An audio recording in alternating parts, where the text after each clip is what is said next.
Our land has been stripped from us, and our relationships are fractured.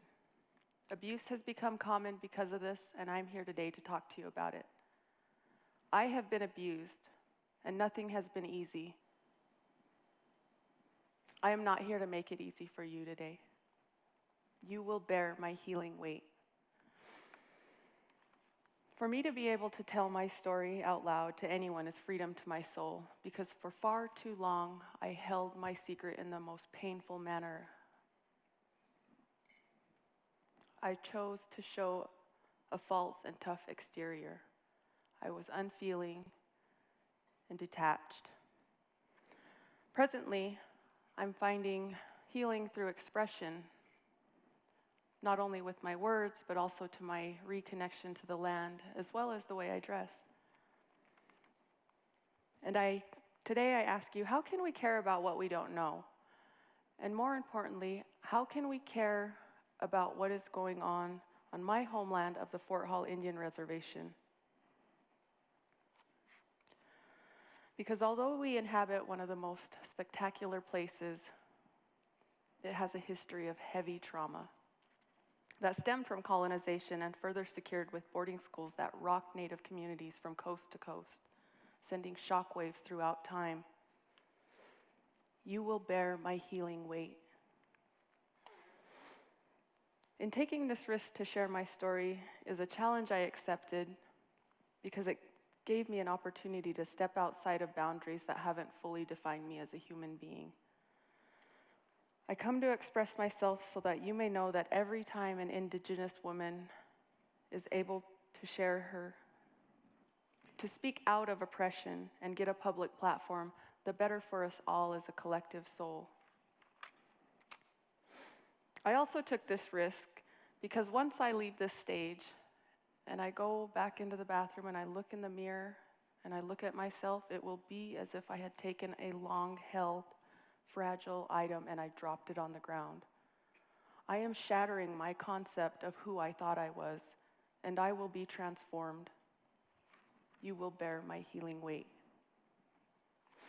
Prior to colonizations, we were the stewards of the land, living within the seasons and allowing them to guide our migration to our food sources and our living spaces. It also bound us to the power of our earth, we call Sogo Biap. It's as simple as picking up a rock and holding it in your hand, or sitting against a tree, or even just sitting upon the earth and saying your silent prayers. It was enough to sustain our spirits. Colonization attempted to break those bonds between natives and the land they subsisted upon, and they did. They broke those bonds with the land when they separated us from our traditional food sources, stripping us of our cultural identity by outlawing our religious practices, which are very secured to the land. We walk hand in hand with the earth. You will bear my healing weight. Today we call this intergenerational trauma, which we are now trying to uproot by restructuring and reorganizing our tribal communities for a better life, not only for our tribal people, but for the communities that surround us, as well as the world that envelopes us. I say this bold statement because on my own reservation of 814 square miles resides a wealth of untapped brilliance. Our own geniuses await, and I'm here today to encourage and beckon them out from beneath this heavy reality we've been handed. Have you ever heard of Therese Marie Myatt? Or Rose Bean Simpson? Or Star Ishko Downwind? Or how about the late, great Eloise Cobell? She took on the United States government and won, not only for my people, but for all people. We are seeing a resurgence in culture, traditional foods, and even fashion. We are revolutionizing how we live with the land and how we can live with one another by reorganizing to produce communities that are becoming spaces to grow and heal, a far journey from where we have come from. I'm trying to shed the weight of colonial stress And I want you to take a moment and imagine that you live in a place where violence is expected, so you at the very least may keep a sliver of self-protection.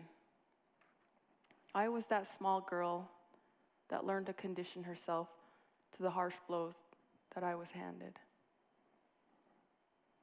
And in doing that, I also learned how to deliver similar blows. Native communities live intimately with violence.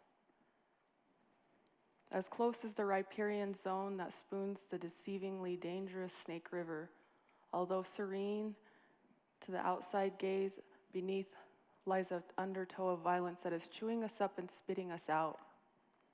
A simple Google search can further elaborate this context if I have failed to show you with my words the cutting terrain we must navigate as Native people living in this great 21st century today.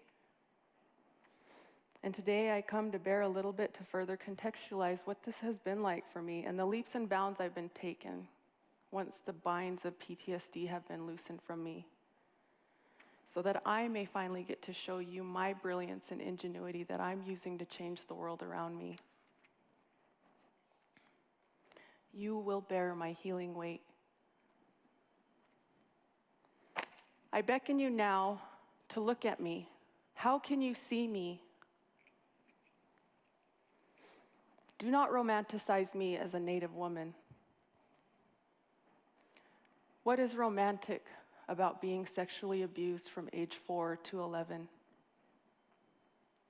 What is romantic about being an abused teen mother? What is romantic about being a part of missing and murdered women? Do not romanticize me. See my brilliance and ingenuity. I am a builder, I'm provocative, I'm a grower, I'm a vessel of hope and change. And I provoke you now to see me, see us. We are all better. You are my healing weight. Thank you.